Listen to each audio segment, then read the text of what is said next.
gusto ko lang klaruhin. For 18 years na magkahiwalay kami, pinapalabas niya ako ang nagpe-prevent na maging close siya sa mga anak ko. Na bini-brainwash ko ang mga anak ko laban kay Dennis.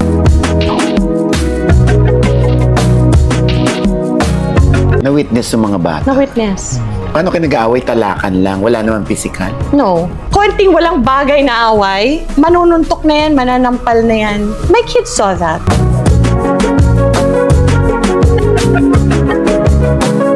And the biggest physical abuse that he did to me was when Julia was a few days old. Kakapanganak ko pa lang sa kanya. Galit siya sa akin. Parang I complained about something. Naglalakad akong, I don't know why I'm telling you this.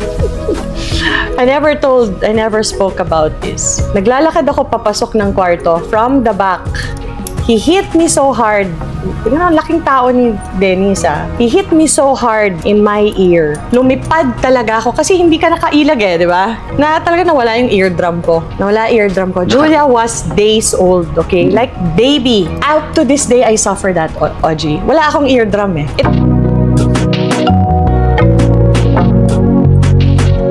Then, beginning of that na nag-aartista na si Julia, that's when he started granting interviews. Oji, okay? Paulit-ulit yan. And Julia would lose endorsements sa paninira niya.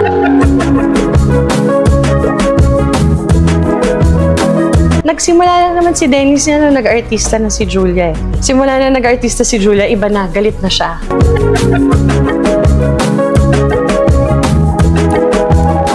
Kausap nila ang tatay nila once a year at sisigawan niya at mumurahin niya ang mga anak ko sa telepono. Nanginginig yung mga anak ko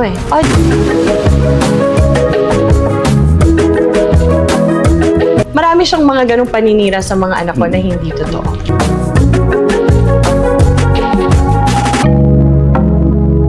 Host at talent manager na si OG Diaz nagulat sa ibinulgar ni Marjorie Barreto laban kay Dennis Padilla.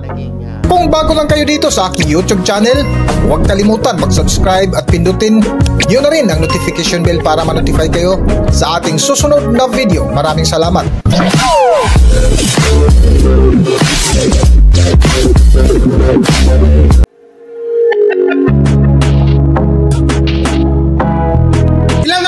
Matapos mag-rant sa social media ang aktor-komedya na si Dennis Padilla ukol sa naganap na kasal ng kanyang anak na kung saan parang batang nagsumbong na nakipag one-on-one interview pa ito kay OG Diaz na di umano ay tila initsampuiran na ito ng kanilang anak ni Marjorie Barreto na sa tuwing humarap sa interview si Dennis Padilla ay tila paawa-ipik pa ito. Ngunit matapos nga ang pananahimik higit kumulang ng 2 dekada ni Marjorie Barreto ay isang pasabog ang mga revelasyon ni Marjorie sa panayam sa kanya ng talent manager at host na si OG Diaz para sa kanyang YouTube channel na sa umpisa pa lang ay umaapoy agad ang kanyang pasabog. Alam naman natin nag-post si Dennis na medyo nahiwagaan ang lahat katulad ng ano ba yung pwesto niya doon sa kasal ni Claudia. Ang akala niya ay siya ang maghahatid sa altar.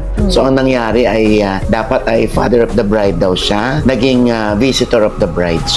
Ano bang setup nitong ano inayos o inorganize itong First wedding? of all, no, kasi hindi ako pala interview. You know that how many times you've tried to reach out over the years. I try to really, as much as possible, not share. Kahit minsan alam kong I have the power already to correct things. I try not to interview kasi palingkera style na yan di ba? Pero itong latest na nangyari is just too much, no? Itong kasal na to, I don't want to dwell. I hope you will respect that on the wedding too much. Okay. Because I don't want to steal the joy of the newly married couple. This is supposed to be the happiest day of their life. I will just answer yung mga rants ni Dennis. So, yung mga reklamo niya. Okay, first of all, I think what he wants to really do is accuse me na in-orchestrate ko lahat para magmukha siyang tanga. Tama ba ako? Hindi niya masabi yung pangalan ko lang. Inaaway niya na lahat ng tao. Lumaki na yung kwento. Masyado nang makalat yung kwento. Pero ang gusto lang niyang tumbukin is si Marjorie ang may pakana nitong lahat. Let's just do it this way, ha? And Dennis and my other children have been estranged for many, many years. Bakit sila estranged? Doon muna tayo mag-ugat. Okay? Bakit sila estranged? Because for the past 10 years, wala nang ginawa si Dennis kundi magpa-interview na magpa-interview. iiyak siya, magpapaawa siya, and make it seem like he really misses the children. And I believe he does miss the children. But the point here is, napapahiya ang mga bata. Nasasaktan sila, na pinag-uusapan sila sa publiko. And he may make it seem like hindi niya sinisiraan, pero nababash ang mga anak ko tuwing nagpapa-interview siya. So we always have common friends na lagi ko sinasabi, sabihin niyo kay Dennis, the sooner he stops magpa-interview, the faster ang reconciliation.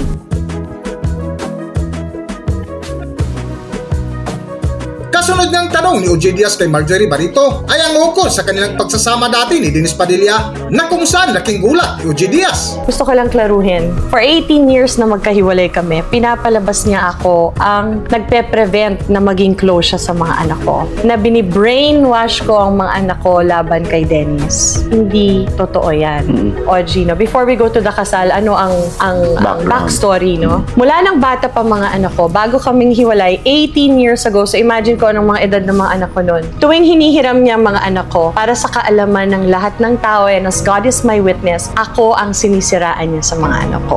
Okay? Dennis, wag mo tong i-deny ever because ang lagi mo sinasabi tuwing susunduin niya mga anak ko, paglaki nyo, I will tell you what your mom did to me. Paglaki nyo, all the time. And my children are protective of me, OG. Because ito ang hindi ko maintindihan. Ayaw mong maging tatay nila. He never fought for joint custody. Never niyang hinihiram for sleepover sa mga anak ko. Simula nung bata sila. Gusto mo ako ang magpaaral. Ako ang financially 100% was me. For 18 years, OG. Pero gusto mo ako siraan sa mga anak mo. So what did you want to happen? Umuwi sila sa bahay ko. Ako ang magpalaki pero galit sila sa nanay nila. Diba?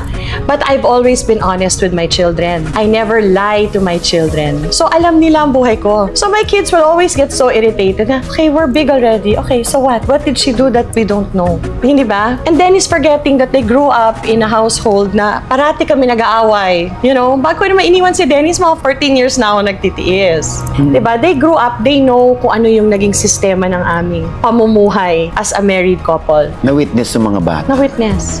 Paano kayo nag-aaway? Talakan lang? Wala naman physical? No. He was physically abusive to me. He was, OG. I have been quiet for 18 years. Dennis, you were physically abusive. He has a very bad temper. And I'm sure maraming makakaalam nito. Kung gaano siya nakakatawa sa mga tao, yun ang opposite niya, OG. Konting walang bagay na away, manununtok na yan, mananampal na yan. My kids saw that. And the biggest physical abuse that he did to me was when Julia was a few days old. Kakapanganak ko pa lang sa kanya. Galit siya sa akin. Parang I complained about something. Naglalakad akong, I don't know why I'm telling you this. I never spoke about this. Naglalakad ako papasok ng kwarto from the back. He hit me so hard. Laking tao ni Dennis, He hit me so hard in my ear. Lumipad talaga ako kasi hindi ka nakailag di ba? Na talaga nawala yung eardrum ko. Julia was days old, okay? Like baby. Up to this day, I suffer that, OG. Wala akong eardrum It had to be years after. Totoo ba? Yeah, na-surgery yun. Kasi sa sobrang impact niya I had to go through a surgery that they had to recreate an eardrum. Which they had to get a portion of my skull to make it a ganyan, to make it an eardrum. And to this day, my kids, when they remember that, only because nawala na naman yung graft yun parang dinaft yun In one infection of the ear, because I'm prone to that, nawala na naman yung eardrum, so wala. So every time I have colds, dito lalabas. Every time, I suffer it So every time my kids see that, they are reminded of what the father is. Dennis has a very explosive temper. I'm saying this now, so because meron niyang, I will relate it to the story later on, okay? But this is not about me. My children have been estranged with him for many years. But if you remember, sinasabi kasi ng tao, ipinagdadamot ko ang mga anak ko sa kanya. Kung nakikita niyo lahat ng Instagram posts niya, na paulit-ulit ang mga litrato kasama ng mga anak ko, because for the first 18 years na magkahiwalay kami, a good 5, 6, 7 years, I think of that, he would see the kids freely. Walang nagsastop. Hindi ko alam kung saan niya nakukuha yung kwento niyang pinipigilan ko ang mga anak ko. Yun yung mga picture na pinapalabas niya. Yung mga graduation ng mga bata, kasama ako doon. Pwede nga kaming pagsama pa nun okay? Kasama siya 7 years.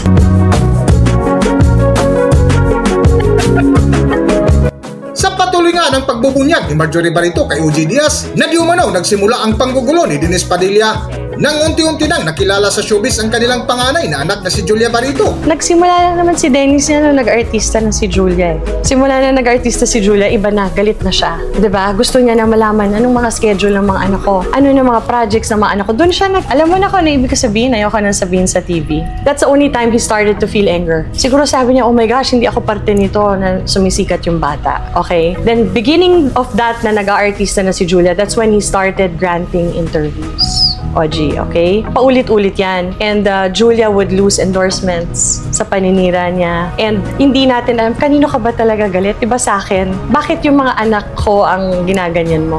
But I kept quiet all these years, right? I kept quiet. Okay. So, estranged. Tapos, yung sinasabi niya sa'yo, I remember one interview, sabi mo, nagagalit sila, like si Leon in his statement, kasi napagpapagalitan ko sila. Tinanong ka pa niya, bakit? Di mo ba pinapagalitan mga anak mo? If I'm right, in an interview. Yeah, That's not the point. Pwede nating pagalitan ng mga anak natin. Napapagalitan ko mga anak ko, nakikipag-away rin ako sa mga anak ko. I scream at my kids at time. It's not a perfect relationship. The only thing is my children are secure with my love for them.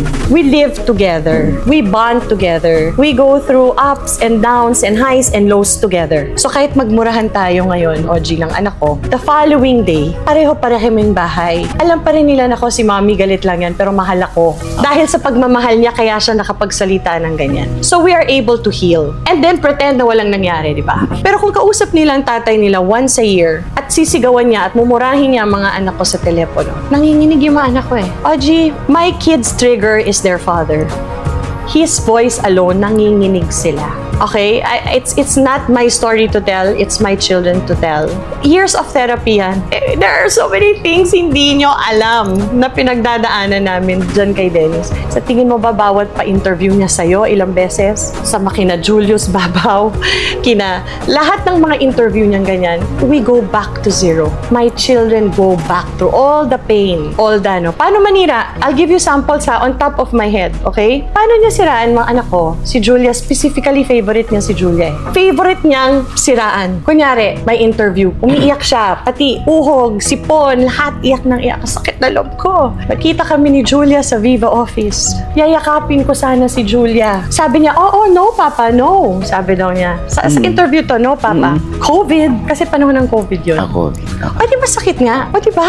Di kayo nagkita kayo sa Viva office by chance. Gusto niyang yakapin, ayaw siya yakapin Julia, di ba? So I really asked Julia, your Papa was trying to hug you, tapos you didn't hug him back? Sample lang to, one of the many lies niya sa TV o sa mga interviews. Sabi niya, Mom, I was with her handler and a co-star. When I saw him, syempre maliit si Julia, di ba? This is how I hugged him. Ganun pa eh. Sabi niya, why will I say, no, COVID. Hindi naman kami makakakit ng Viva office kung wala kaming COVID test sa baba. May pa nun eh, may mga tent pa yan nun eh. May mga tent pa nun eh. Hindi ka naman makakapasok sa opisina nang hindi ka nakatest. So why will I say that? Ito yung mga pinapalabas niya sa interviews na nasisira yung anak ko. Sample lang yan na mas sinabi yun. Gusto mo lang na ini-interview ka. Ang gusto ni Dennis, hindi relasyon sa mga anak. Ang gusto niya, atensyon. Yan ang gusto niya. That's one of the many. Mamaya, pag may naalala ko, papaalala ko sa'yo.